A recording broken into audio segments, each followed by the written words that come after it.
Hello all. This is a very fun opportunity to talk to you about advancing Indigenous language technologies, subtitled Empowering Indigenous Language Revitalization Efforts Through Technology, but presentation covers a little bit further scope than that. So, about myself, just briefly, I got my BA and my BFA from the University of Arizona in 2020, and then I went on to dance professionally. So it's been very interesting that people have been talking about dance a lot, which feels like a niche subject, as well as linguistics, which is another niche subject. But I returned after retiring from dance after 3 years to come to the University of Arizona to study human language technology, and things have been evolving from there.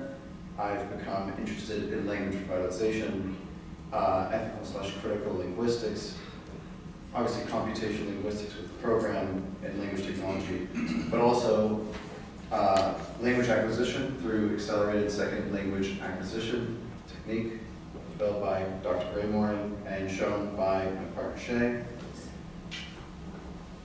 So, just to give a real strong structure to the presentation. Part one will be talking about my direct experiences working in the group, AILT as it will be referred to, which is housed at the University of Arizona in Tucson, Arizona, the southwest part of the country, the United States, and then Dartmouth, which is in northeast New Hampshire. And then part two will be the historical challenges and realities with technologies and language revitalization, as it is not so simple as to create a technology that will save a language or a community, because that's not how it works. And then a reflection and questions afterwards. AILT, which is our logo. But before going into AILT, it must be a fundamental thing that we base all parts of this presentation on, which is what is a language technology, what constitutes language technology. So for AILT or any language work going forward, it's important to acknowledge that technology is beyond what people are learning themselves, usually orally, perhaps signed, in community with other people. So reading and writing is a technology and should not be used to supplement language learning by person-to-person communication, which involves community and culture. So when I was first asked to be a part of this group, when I was just starting my degree at the University of Arizona, I was very happy to learn that the people who were running it were very much involved insofar as the idea that language itself is something that people do, and that technology is a thing that supports but does not supplant what work revitalization can do and what language acquisition techniques can do. So, after starting in summer 2023, a year before I joined, this is our general description for AILT. It's a coalition of academic and community language workers and scholars joining efforts to support the advancement of language technologies that serve Indigenous language community needs. And it really is an intersecting group of people and of parts of academic programs. The Summer Institute, which I believe just ended at the University of Arizona, the American Indian Language Development Institute, or ALDI, what my program is, which is the Master's in Native American Languages and Linguistics. Actually, the next one is mine. I'm the Human Language Technologies program, HLT. NAMA is another program of which we have a member in our group, Braden Thuy from the Lakota tribe, South Dakota. Our guiding principles: AILT works to support language technology development that meets community needs, aligns with community values, and respects communities' rights to data sovereignty. Data sovereignty has been the most important thing that we've talked about in developing these things. which I will get to what we've developed, but it's important when going into an Indigenous community not to be out of line with their needs, and a big part of that is to recognize the autonomous nature of these communities.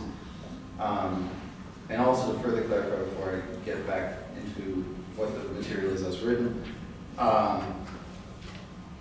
we are not here to, supplant the efforts that they are doing in these communities, but we are only giving our knowledge or specific knowledge for technology or linguistic knowledge to these niche fields that we're focusing on, and allowing the community members who are interested in those activities to take our knowledge and build up their own resources with their own people. So a lot of the language work that we do or technology work that we do is going into a community with a workshop. After extensive meetings that seem to go on for very long periods of time, because it's important to understand exactly what the values and exactly what the interests are of the group. Then design a curriculum, which usually takes a couple months. Then go into the community either in a day or 2 days and go over our material, see what they're interested in as far as that goes, and see how they implement it. We are still in initial stages of these activities, but over time we'll see how they develop more fully, and hopefully the scope will become more realized, things will become more nuanced, and we'll continue to realign our approach. Our goals, as this is clear more probably from what I just said, to support and facilitate development of Indigenous language technologies as an enduring partner with community language workers by, for example, software/technology development, furthering connections with Native American tribes and tribal colleges, thus also furthering Indigenous scholars in various institutions amongst the United States of America, and establishing courses, workshops, partnerships, and programs. That last bullet is very in the nascent stage, very beginning stages of doing those things. But it's important to note that these goals are consistently evolving and changing with our various collaborators while maintaining the core values of community-first work in the name of revitalization. Our current focus, as it says, but not limited to, as it may change, digital resource development, including specialized keyboards, as technology helps language revitalization, does not supplant it. People talk with their phones, people text, people communicate those ways, so we want to find ways to make keywords very easy for people to use, or for text messages, emails, these types of things. Databases is something that we're working on right now, our databases workshop, and we've been going through various different methods to see whether the community that we primarily work with is interested in databases and what type of databases best serve. Repositories are usually in community already, so we're just working with repositories, finding better ways to organize into databases. Then web/phone applications, this is also a future project. Then of course there is natural language processing, or NLP, which is a statistical method of dealing with data. So if there is this bubble of AI, which we are all very concerned with, and seems like it's going at an alarming rate, and developing without many people's control. NLP is an early method, statistical method, that is easily controlled and housed by different people to develop language technology such as automatic speech recognition, which is very helpful in terms of, in the realm of technology, transcribing audio data, various audio data to text, which we can use to use material for language revitalization in the future. Yeah, so speech-to-text systems, machine translation projects, input tools with predicted text and spell checker, just various language technology needs. And what we've completed so far in the past year was mostly working with the Salt River, Pima, Maricopa Indian community. So in the state of Arizona, we're housed in Tucson, southern Arizona, a little bit north is Phoenix, and a little bit east of Phoenix is a town called Scottsdale. And somewhere around Scottsdale is the current land given to the Salt River, Pima, Maricopa Indian community, people who have two languages of which we're working on, Pipash and Tohono O'odham. And we have done workshops with them, doing pre-development and then actual deployment of workshops for a custom keyboard that would be using Keyman and needs to be on Windows, but then is transferred to all platforms, and Flex, which is Fieldworks Language Explorer. Right away to address Keyman and Flex. Both are software that is highly stable. However, it is used by SIL, which is a notorious organization that operates around the world to translate Bibles into every language. So although that language technology is very stable, we are also working to use non-SIL technologies development in communities to further the ideas of autonomous control of technology development and getting away from those things. And there was also a workshop that I was not able to attend that was in Cells at another O'odham community, where our PI, or primary investigator at Dartmouth, Rolando Codosayano, an Indigenous man from Costa Rica, was working on a fast auto speech recognition workshop with them. I think that was a week-long workshop to get speech-to-text systems quickly with low resource languages, which is also a term that is contentious because languages have vast resources, but just because their technology has limited scope does not mean they're of low resource or any sort of subjugated. So in the future, we are working on our databases workshop, and really importantly, North American Indigenous Language Technology Survey, going out to various organizations, whether that be tribal, government sanctioned, or just populations that are learning languages indigenous to their land and people. We're trying to figure out more so what we can do specifically for those organizations, how we could best suit them, as we've done a lot of work in Arizona, but it would be nice to see how we could help other communities and help with what our expertise is there.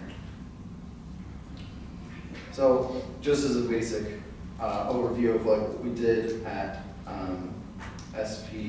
SRPMC, MIC, we made contact. We had a contact there who had gone through our NAMA program at the University of Arizona.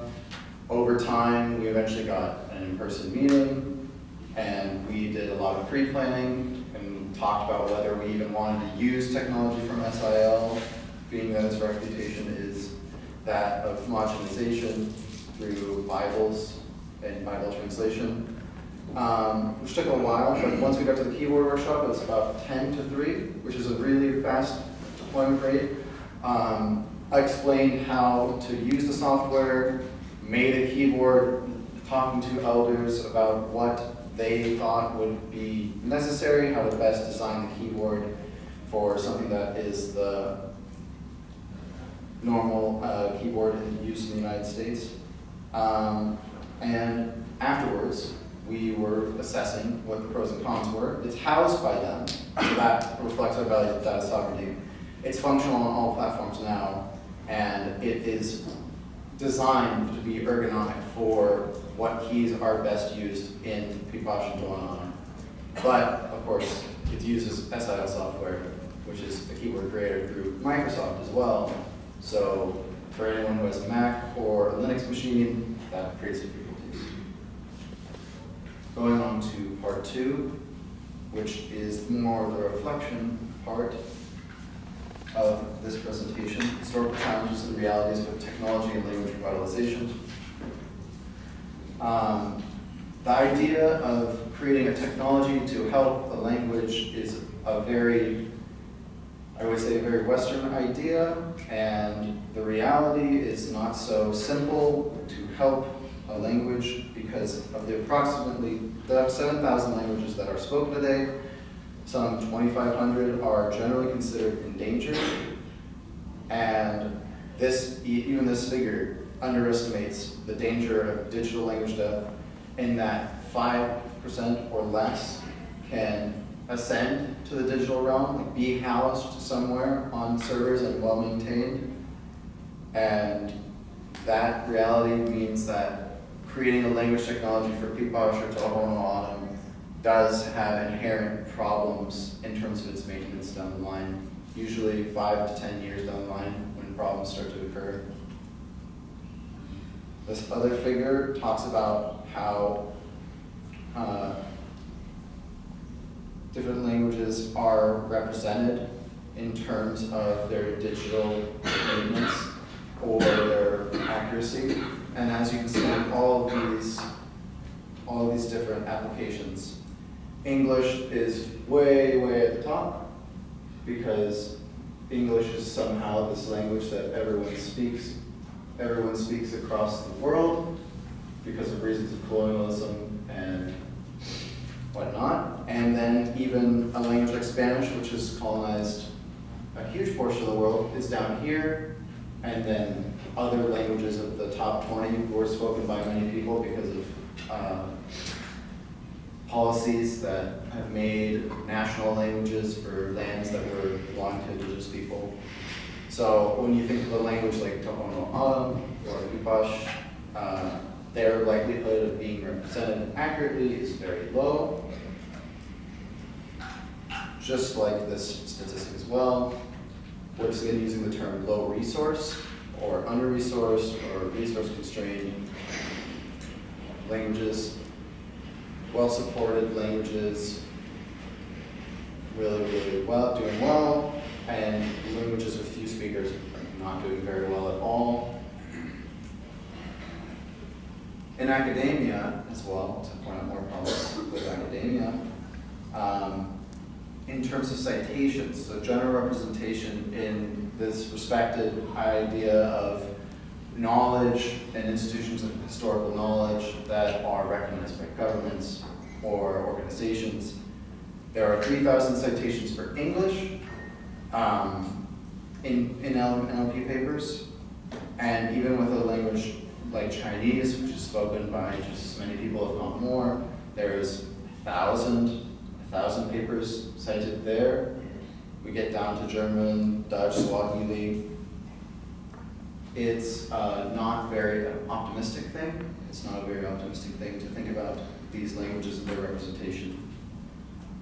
Or when applying NLP tasks to languages in general, when you see the figure up at the top left, speech, natural language inference, so being able to see the next character in something, like an autocorrect situation, works really well, and I think that's a model of English. And with question and answering, even with English, it's a little bit worse. We start using other languages, even Spanish, and the drop-off is really drastic. We use a language like Bengali, and it is almost absolutely abysmal to try and see how well the technology works. So we're seeing many problems with language development, language technology development.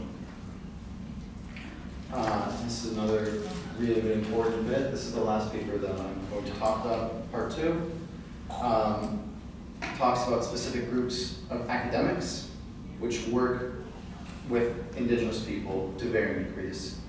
Section 2.2 or 2.1 of the paper discusses how documentary linguists, field linguists, usually work directly with communities but in an extractionary sense, where they're extracting data from the community.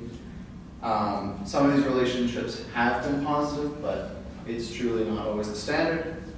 2.2 discusses the intersect and disconnect between these different types of linguists, documentary linguists and computational linguists.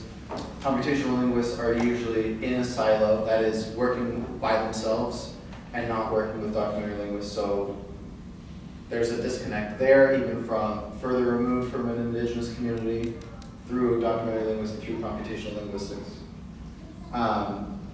And then in 2.3 we talk about how Compline basically never interact with indigenous communities, but they are the people who are responsible for maintaining and housing language technologies. So if they're the people who are supposed to aid language revitalization, but they're not interacting with indigenous communities, it seems pretty unlikely that those models will succeed by nature of the positionality and interactions between these groups of people historically. That being said, when I think about my group that I've been working with for the past year, AILT, I do see that we are at least directly working with communities, meeting immediate needs and thinking about sustainability going forward in very concrete and sustainable ways.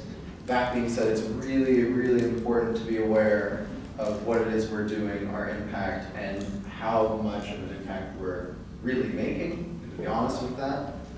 But yeah, that's my general presentation. If there's any questions or reflections. Yeah.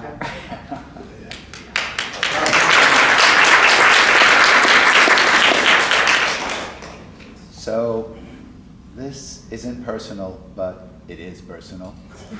This is fair. Listening to everything that you've said, it's like a lot of times I'll talk about my experience as a lifeguard. So it's watching someone drown and saying, okay, look, we need to collect data from you so that we can tell you how to kick better so that you can swim out of your situation. And that's really not how it works. The other part of this is we are from what you're doing, it's a triage situation. You've already expressed that there are languages that are so far down on the scale that you're not sure what this is going to do for them. The other thing about this is, for especially those languages where there are very few speakers, and if you're doing data with them, and it may even be with a Dono Autumn, you're dealing with something that's going to plateau.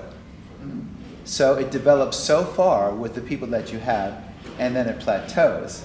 And there's reasons for all of this.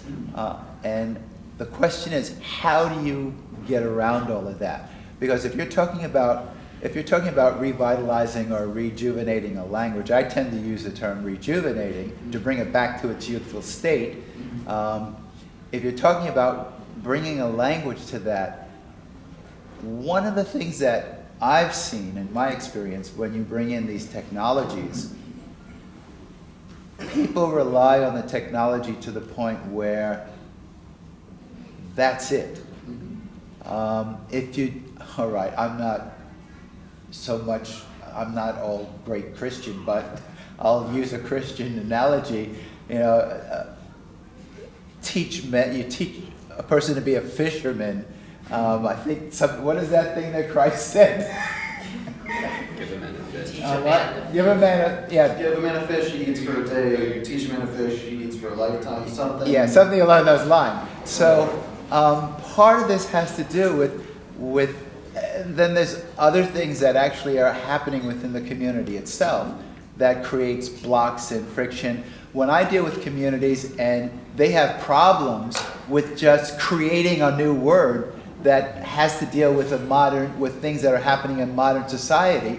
And Shay and I were in Germany with an indigenous group in Germany, and they resisted the idea of getting rid of German that had infiltrated their language and creating their own words in their language. And when you already have that in places where, how do you're dealing with stuff that you have to teach people how to become fishermen. And I don't know that technology does that. People get lazy with technology. So how do you get around all of this? Yeah.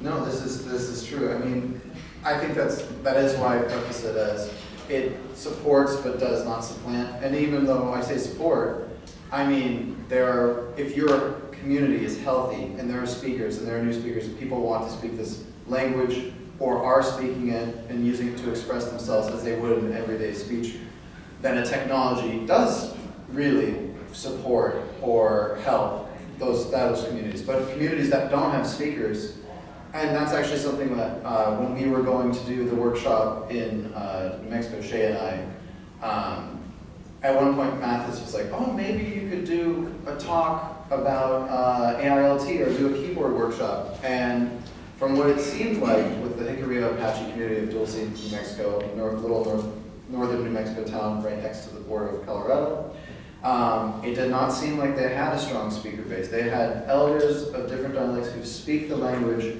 but are still talking about how it is that they need to pronounce and focus a lot on pronunciation when teaching, as opposed to kids who are like, oh, I know how to express, like, I was tired today, or I don't want to be here, or I'm hungry right now.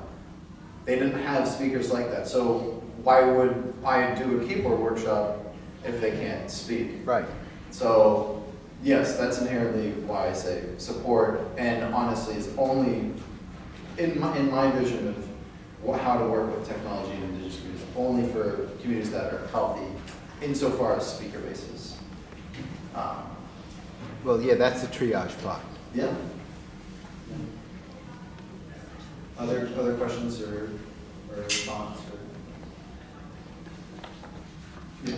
Could you talk a little bit about the responses that you guys have gotten from the Tahoma Odom and the keywords that you've made have been successful, or what the community responds to? They have been successful. They're used. The whole system of Unicode, which is the characters recognized generally on iPhones and many, many, many documents, this idea of universal codes that always work no matter what technology you're working with, don't generally work with orthographies that are not of a certain amount of numbers of speakers. So we have found ways to use characters and encode characters that can be used very easily with people who use this application, but once again, that is limited to the use of the application and having to download that on community members' phones. So people need a phone to do that. So there are significant hurdles to using it. So far they've said that they have used it well, but it's the language technology. So. Does building the keyboard involve building a library of those words you have? You kind of mentioned having, when you have a community that has those gaps in spoken language, you might not be able to build the final product, but are you able to sort of get it started in an adaptable way of building a library of those phrases around them on a digital basis that can grow?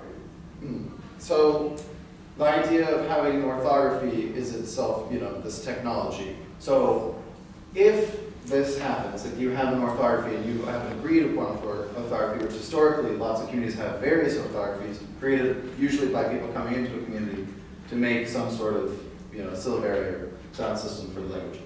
If you have that, you can create a keyboard. But it doesn't necessarily mean you need a dictionary for that.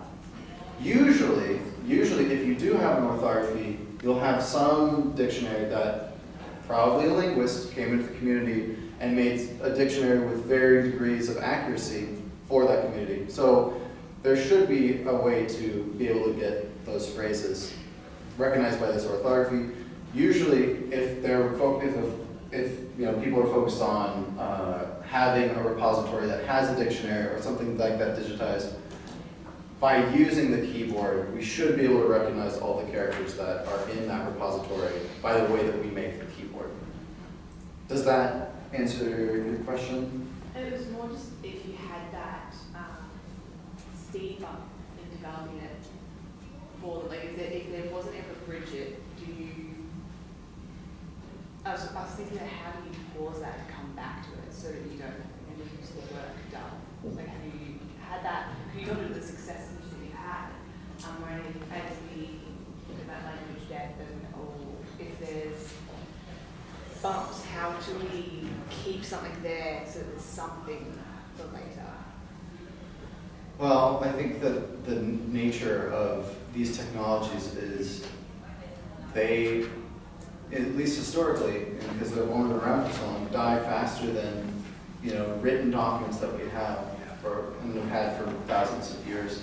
I think that's another thing that I didn't touch on in my presentation, but the written documents that a tribe keeps or that a nation keeps are really, really important because we can continue to make technologies. If they're not sufficient, we can make new ones. But those primary documents are really, really important to keep track of what it is that we're doing, and also relates to the orthography that we even use in a keyboard. Yeah. So we think of written sources and of course oral sources before written sources as the most important part of this way of keeping things going. Keeping a speaker population going is by having speakers. Exactly. Yeah. Shay, te isini ne nahawa, nehenen, ne thiaka da sihi, the no na best view. Ne na ne hasawa had desaid chabihut hitchabet niech. What did I just say? Yesterday, I saw a man standing on a dock watching an eagle fly above the lake. Okay, that's different than playing around with technology. Because, and I've heard everything you've said, and I'm not disagreeing with that. But too often, people get caught up in the technology while the people are drowning. Technology has its place, and it's good. And like you said, when you have a healthy community, then the thing is to stabilize that community and give them tools to help stabilize the language. But when you're in a situation where you're down to your last couple of speakers, you have to teach them how to be fishermen so that they will then have another generation that will know how to be fishermen. And I guarantee what you just saw Shay do, and there's very few in this room that can repeat that outside of what Clark is doing. And I've trained Clark, so.